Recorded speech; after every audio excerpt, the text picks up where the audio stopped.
on se perd dans les méandres existentiels. Moi, je fais mon enquête à moi, parce que Oui, non, mais je fais mes recherches oui, aussi. non, mais J'ai tout mes à fait, recherches. tout à fait. Mais les gens qui nous écoutent, ils vont dire qu'on passe du coq à l'âne. Jacques parlait tout à l'heure. Non, mais qu'elle Pour nous les dise qu'elle coûts, vient de Hadès, c'est important. Même pour le projet qu'elle veut faire. Le fait qu'elle procède de Hadès, oui. bon, ben, c'est ça, Non, mais c'est moi, un des points. non, mais je suis Oui. d'accord. Mais le problème, c'est de savoir. Le problème, c'est de distinguer entre. En fin de compte, moi, ce que je dis, c'est qu'elle parle du savoir de l'astrologue. C'est que tout à l'heure, Jacques parlait de l'offre et de la demande, c'est-à-dire qu'au travers des cours, le praticien était obligé de répondre aux demandes des élèves. De mon côté, j'ai eu la chance d'animer des émissions de radio illico presto. Dès que j'ai eu cette passion de l'astrologie, je me promenais avec une petite cartable et partout où je me trouvais, je rédigeais des thèmes où je bûchais. Une amie animait des émissions de radio, elle me dit viens parler du bélier. Donc j'ai commencé comme ça. Oui, voilà. Et alors j'ai eu des intervenants, les personnes qui écoutaient les émissions de radio. Pourtant j'ai été dans le b.a.-ba de l'astrologie, je parlais uniquement du signe, d'après ce que je pouvais lire dans tel livre ou tel autre. Et donc il y a eu une demande. Et donc j'ai publié études, j'ai pu lier l'évolution et mes recherches en astrologie à la demande des personnes. Donc j'ai pu lier, évoluer par rapport à une demande. Tellement si bien que j'en suis toujours là d'ailleurs. Activité réussie, c'est ce qu'on appelle une activité réussie. Voilà. Donc là, puisqu'on parlait d'académie, effectivement, on vient d'entendre une communication faite à l'académie, si on peut dire, sur les perspectives de reconnaissance de l'astrologie. On a un débat à ce sujet. Mais donc finalement, le mot reconnaissance, à mon avis, est lié à la question de l'académie. L'académie a vocation à faire reconnaître l'astrologie. Et c'est pour ça que toute la question que c'est quelles sont les conditions de reconnaissance de l'astrologie? Il faut déjà que le discours astrologique ne soit pas opaque, qu'il soit transparent. C'est-à-dire que les méthodes de travail soient transparentes. Ce qui n'est absolument pas le cas, je suis obligé de le dire. Dès qu'on est dans une certaine complexité, ce qui est le cas du thème astral et des éphémérides, on n'est plus dans la transparence. Parce qu'à ce moment-là, l'astrologue, il jongle avec toutes ces données-là, et il le fait à sa façon, et ça n'est pas possible. Donc il faut faire un schéma beaucoup plus simple. Comme on dit, le mieux est l'ennemi du bien. À vouloir présenter une astrologie trop sophistiquée, on ne peut plus dialoguer avec l'autre. D'ailleurs, de toute façon, de manière générale, c'est un problème d'ergonomie.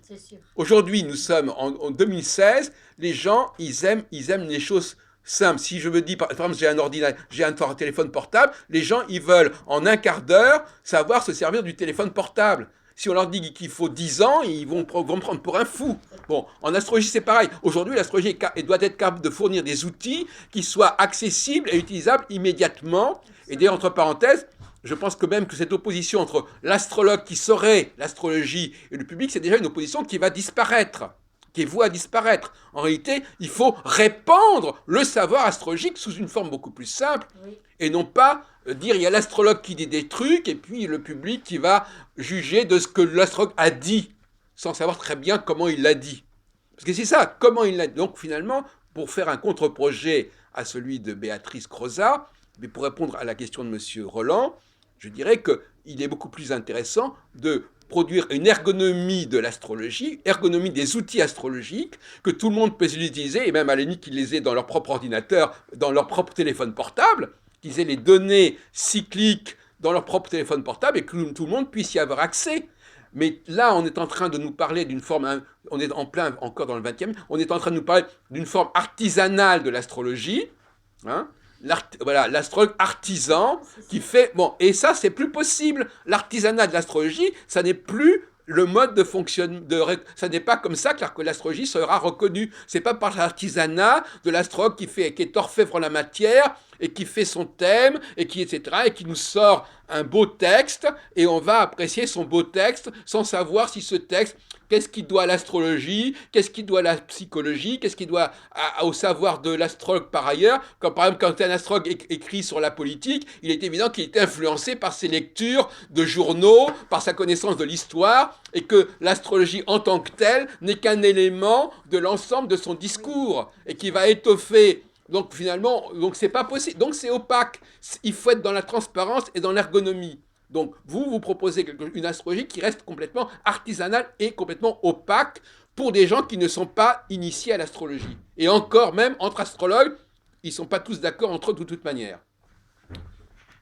Donc, je crois que déjà le mot l'astrologie, c'est déjà un mot qu'il faut faire attention de ne pas utiliser n'importe comment. Ça ne veut rien dire l'astrologie. Ou alors ça veut dire qu'on se moque du mode d'astrologie. Donc parce que moi, on peut être humoristique. Un astrologue, c'est quelqu'un qui utilise une certaine forme d'astrologie, peu importe laquelle, et qui se sent contraint de se servir du langage astrologique pour s'exprimer. Je bien dis le langage astrologique. Quelle que soit la façon dont il procède l'astrologie, toute personne qui se sert du langage astrologique est astrologue, toute technique, toute pratique, toutes écoles confondues. Alors ça, c'est une définition sociologique qu'on peut proposer. Hein. Donc vous prenez 100 astrologues, ils procèdent de façon sans procédé, ils procèdent de 100 façons différentes, mais ils sont tous astrologues parce qu'ils se considèrent comme obligés de se référer à ce langage, de façon, chacun à sa façon. Voilà. On n'a pas trop le choix.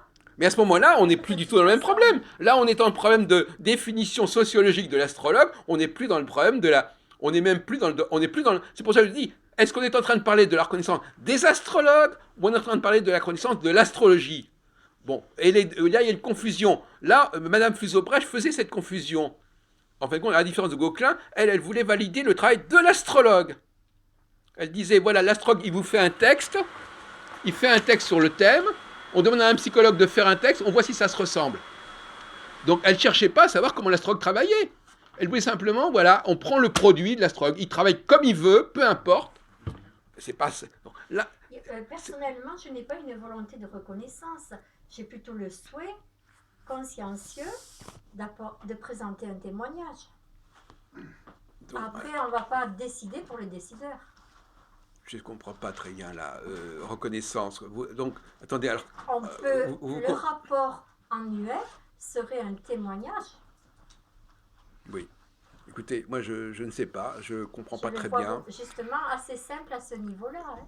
Non, mais si c'est un témoignage, un témoignage, c'est un témoignage. Bon, alors là, on n'est plus du tout dans, comme vous dites vous-même, on n'est plus dans la reconnaissance. Témoignage de quoi? Témoignage de la valeur de ce que vous faites, vous, en tant que... Voilà, on en revient à cette question-là. Derrière votre problématique d'observatoire, etc., vous voulez simplement un témoignage que l'astrologue a fait bien son travail. Un observatoire peut donner des conclusions et ça permet un rapport. Mais un observatoire, conclusion à propos de quel astrologue? Si chaque astrologue a sa façon de travailler, qu'est-ce que ça veut dire, des conclusions?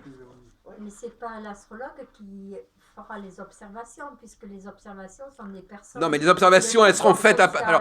c'est ça. Alors, les observations seront faites par les gens, mais elles seront faites par rapport à des données astrologiques. L'éphéméride. Eh ben voilà. Dominante de l'éphéméride annuelle. Bon, c'est quand même assez écoutez, moi je ne sais pas, c'est dommage qu'on ne soit pas plus nombreux. Vous avez des réactions, Véronique, par rapport à ça? Parce que je ne voudrais pas être le seul à m'inquiéter quand même. Je voudrais que vous apportiez un petit peu votre propre... Parce que ça devient fatigant s'il y a un comme ça. J'aimerais bien que vous apportiez aussi votre démarche critique. Non, oui, parce que ça devient... Ça marche plus autrement. Non, mais je comprends ce qu'elle veut dire. Écoutez, vous avez de la chance. Mais quelles sont ses vraies motivations? C'est ça. Quelles sont ses vraies motivations? Est-ce que vous arrivez à comprendre pourquoi elle dit ça et pourquoi elle veut ça? Elle est au niveau... C'est vrai, c'est de l'artisanat, c'est-à-dire c'est de la belle ouvrage. Mais alors pourquoi mettre ça, enrober ça dans une sorte d'observatoire? C'est complètement fictif. Mais parce qu'elle se sent un peu à l'étroit, non? Parce qu'elle pense, elle voudrait avoir une vision plus... Non, disons que je ne veux pas paraître plus individualiste que ce que je ne le suis. C'est un projet à mener collectivement. Il y a des carences en France, il n'y a pas de collectif professionnel. J'ai l'amabilité de dire il faut le faire, ça se fait très bien, ça se fait pas, tant pis. Non, il faudrait que chaque, en fait, si je résume, j'essaie d'interpréter, il faudrait que chaque professionnel de l'astrologie, chacun à son niveau, dans son propre sphère, voilà, il s'agit de valider le travail de chaque professionnel de l'astrologie par rapport à son groupe à lui. Voyez-vous, donc c'est ça en réalité, derrière tout ce qui est derrière ces belles phrases, c'est ça, chaque professionnel d'astrologie, voilà, il y a 100 professionnels, eh bien chacun, on va voir ce qu'il vaut par rapport à... et on va les mettre. Je sais même pas. Donc, vous voyez, presque ce que j'ai dit, c'est même pas l'astrologie qui est en question, c'est la cuisine de chaque professionnel de l'astrologie. C'est comme si on était dans la restauration. Et voilà, on va prendre 100 restaurants et on va voir ceux qui ont des bonnes étoiles ou pas. Et on va pas se demander à la limite comment ils font la cuisine. On va Oui, goûter, je on va comprends. goûter leur cuisine. Je comprends votre synthèse rapide et vous ciblez l'affaire. Non, je comprends bien, mais c'est sa façon à elle de présenter, de vouloir commencer un projet qui lui tient à cœur. Mais c'est pour ça que j'essaie d'en Voilà. montrer la portée, les limites Ouais, mais ok. et les motivations. Mais les motivations Les sont motiva- simples. non, mais non. Elles sont simples, elles sont Ah bah simples. écoutez, les motivations, maintenant on en est en train de nous dire, moi en tant que professionnel, je fais ça comme ça, et moi je veux qu'on me valide en tant que professionnel. En fin de compte, il s'agirait presque, pour résumer, d'une instance qui permettrait de valider quels sont les meilleurs professionnels. Oui, moi je suis Non, pour. Non mais je veux dire, vous comprenez, je veux dire, c'est plus du tout, c'est une question presque syndicale. C'est-à-dire qu'en fin de compte, on n'est pas du tout dans la reconnaissance de l'astrologie, on est en train de faire une sorte de guide des meilleurs professionnels de l'astrologie, comme on ferait un guide des meilleurs restaurateurs. Alors, moi, je ne me sens pas concernée puisque je ne peux pas officialiser Oui. mon cas. Mais je comprends très bien que Il y en aura qui seront très bons et qui seront pas répertoriés. Mais on est bien Mais il y d'accord, aura c'est il y aura ça. des points de repère. Oui, c'est ça. On n'est pas en train donc de valider l'astrologie, on est en train de valider des pratiques astrologiques professionnelles particulières des uns et des autres, Comme des et de écoles. voir chacun comment il se débrouille. Donc c'est tout à fait autre chose comme démarche. Des démarches, oui, c'est ce On qu'elle a fait une entend. relation sur le Tao, il y a une réunion sur Oui. le Tao. Et Daniel Giraud n'est pas venu. Daniel Giraud, il habite pas. Il est spécialiste du taoïsme. Daniel Giraud, il habite dans les Pyrénées. Oui, il est loin, mais je pensais qu'il serait peut-être venu. Non mais tu plaisantes. Ah, il vient pas comme ça. Il va pas venir de Mais je Toulouse. pensais pas que tu faisais des recherches sur le taoïsme. Non, mais c'est pas moi qui organisais ces réunions, mon c'est cher. autre chose, Non, d'accord. c'est Jean-Luc Berlet. De toute façon, c'est une façon de parler, ce café Tao, en fin de compte.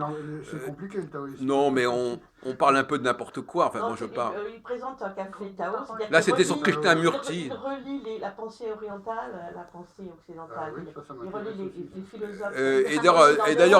Et d'ailleurs, le paradoxe de ce café Tao, Café c'est Tao, qu'il y a un sujet qu'il veut pas aborder, c'est la question du masculin et du féminin.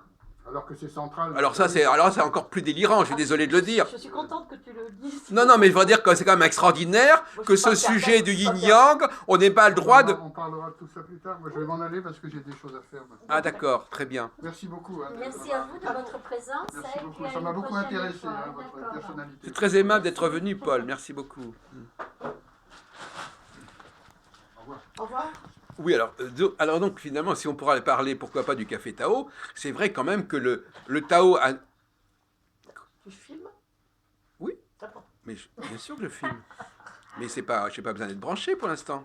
Ah bon, ça va, ok. Ça va Non, très bien. c'était Ah oui, oui, ok. la recherche, c'est au cas où on aurait... Le Ok. téléphone a sa propre Ok. autonomie. Ok, C'est ok, pas- ok. Je suis pas idiot. Mais le café, on fait une petite Pas dit parenthèse ça, hein. là-dessus. Non, mais je veux dire que je suis pas complètement... Bon, voilà, bon. Le café Tao.